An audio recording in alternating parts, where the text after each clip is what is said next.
బీహార్లో కాంగ్రెస్ పార్టీకి ఒక సమస్య ఉంది. ఏంటయ్యా అంటే ఫస్ట్లో లేదు, సెకండ్లో లేదు, థర్డ్లో లేదు. ఆ ఆర్జేడీ వాళ్ళు ఇచ్చే బిచ్చం మీద బతకాల్సి వస్తుంది. ఒకప్పుడు బీహార్ని సుదీర్ఘకాలం పాటు ఏలినటువంటి పార్టీ అది. ఇప్పుడు తేజస్వి యాదవ్ బిచ్చం మీద బతకాల్సి వస్తుంది. అది కాంగ్రెస్ పార్టీలో ఉన్నటువంటి అనేక మందికి నచ్చట్లేదు.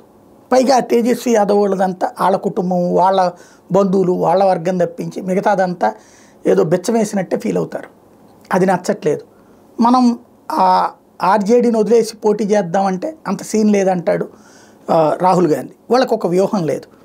ఈ పరిస్థితిని క్యాష్ చేసుకునే ప్రయత్నం చేస్తుంది అక్కడ Bharatiya Janata party, JDU. Bharatiya Janata party already స్ట్రాటజిక్గా ముందుకెళ్తూ ఇప్పటికే నితీష్ కుమార్ పార్టీని సెకండ్ ప్లేస్కి నెట్టినటువంటి నేపథ్యంలో భారతీయ జనతా పార్టీలో చేరి ఎదగాలన్నటువంటి ఆలోచన ఉన్నటువంటి 17 మంది సీనియర్ కాంగ్రెస్ నాయకులు వచ్చి బీజేపీలో చేరడం అన్నటువంటిది కీలక ప్రాధాన్యాన్ని సంతరించుకుంది.